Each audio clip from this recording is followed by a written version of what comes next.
মাঝে মাঝে আল্লাহ আমাদেরকে দুঃখ কষ্ট দিয়ে পরীক্ষা করতে চান, এগুলো আমাদের জন্য খারাপ নয়। এই দুঃখ কষ্ট বিপদ আমাদের কোমরকে সোজা করে, আমাদের পায়ের মাটিকে শক্ত করে, চিল্লায় বলেন ঠিক কিনা? প্রতিকূল পরিবেশে কিভাবে বাঁচতে হয় এই দুঃখ কষ্ট আমাদেরকে শেখায়। এজন্য মুমিন বান্দার বৈশিষ্ট্য হচ্ছে দুঃখ কষ্ট বেদনা জ্বালা এগুলোতে সে আপসেট হয় না, সে হাল ছেড়ে দেয় না, সে ভরসা রাখে একজনের উপর, চিল্লায় বলতে হবে তিনি কে? কারণ মুমিন জানে রাত্রি যত গভীর হয় অন্ধকার তমানিসা ভেদ করে সুবহে সাদিক হয়। মুমিন জানে গর্ভবতী নারীর পেটের ব্যথা যেই দিন বাড়তে থাকে ওই দিনই নতুন মেহমান আগমনের সময় ঘনাতে থাকে। মুমিন জানে তার জীবনে দুঃখ কষ্ট বিপদ যত বাড়তে থাকে সুখের দিন কাছে আসতে থাকে। এজন্য মুমিনের হারাবার কিছু নেই। ফাইন্না মাআল উসরি ইউসরা, ইন্না মাআল উসরি ইউসরা। নবী হে, কষ্টের পরেই আছে আনন্দ, দুঃখের পরেই আছে সুখ। আপনি সমস্যায় পড়েছেন, ওই সমস্যার সমাধানও আছে না নাই? এই পৃথিবীতে এমন কোন সমস্যা আছে যেটার সমাধান নেই? কথা বলেন। সমস্যা তৈরি করেছে কে? আবার সমাধানও দিয়েছে কে? আল্লাহ doesn't create a lock without its key. আল্লাহ কখনো চাবি না বানাইয়া ওটার তালা বানায় নাই। কথা কন।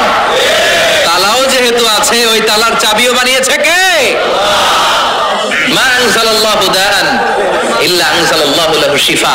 আল্লাহ দুনিয়ায় এমন কোন রোগ পাঠায় নাই যে রোগের ঔষধ বানায় নাই, এমন কোন রোগ নাজিল করে নাই যেই রোগের কোন চিকিৎসা বানায় নাই, হয়তো সেটা আবিষ্কার হয় নাই। অনেকে ক্যান্সারের কথা বলতে পারেন যে হুজুর ক্যান্সার এমন রোগ, এই ক্যান্সার তার নাই কোনো অ্যান্সার, কিন্তু বিজ্ঞানীরা বলতেছে এটারও অ্যান্সার আবিষ্কৃত হচ্ছে।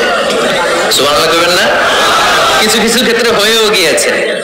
এজন্য দুঃখের পরেই আছে সুখ, কষ্টের পরেই আছে আনন্দ।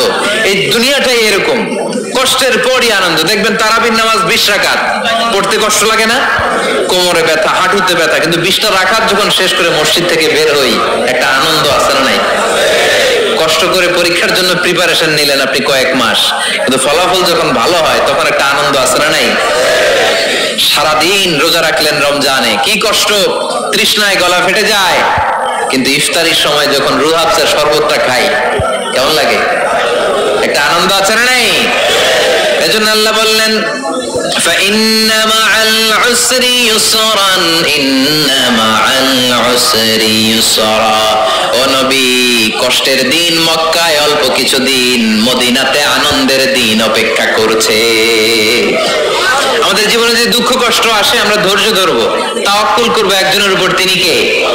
কারণ আমরা বিশ্বাস করি কষ্টের দিন এটা চিরকালের জন্য নয়, সামনে আনন্দের দিন আমাদের জন্য সেট করে রেখেছে কে? তাহলে আমরা সূরাতুল ইনশিরাহ থেকে 3টা নিয়ামতের বর্ণনা শুনলাম, বিশ্বনবীকে কি সান্ত্বনা দেয়া হলো সেটা শুনলাম। এবার 2টা গাইডলাইন শুনে তাফসীর আমরা শেষ করব। শুনতেছেন? কষ্ট হচ্ছে? ওঠা বসা করতেছেন কেন? উঠলেন কারা কারা? শেষ করে দিব? দোয়া করে দেই। কি গাইডলাইন দিলেন শুনবেন? কে কে শুনবেন না হাত তোলেন।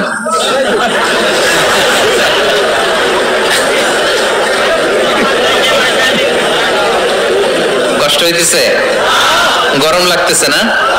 আমিও ঘামতেছি আপনাদের সাথে সাথে, অনেক গ্যাদারিং হয়ে গেছে। আসেন আল্লাহর নামে 3টা তাকবীর দেই, তারপর কোন 2টা গাইডলাইন তিনি বিশ্বনবীকে দিলেন ওই নির্দেশনা বাণীটুকু শুনে আজকে আমরা বিদায় নিব। আওয়াজ করে পড়তে হবে লিল্লাহে তাকবীর, লিল্লাহে তাকবীর, লিল্লাহে তাকবীর।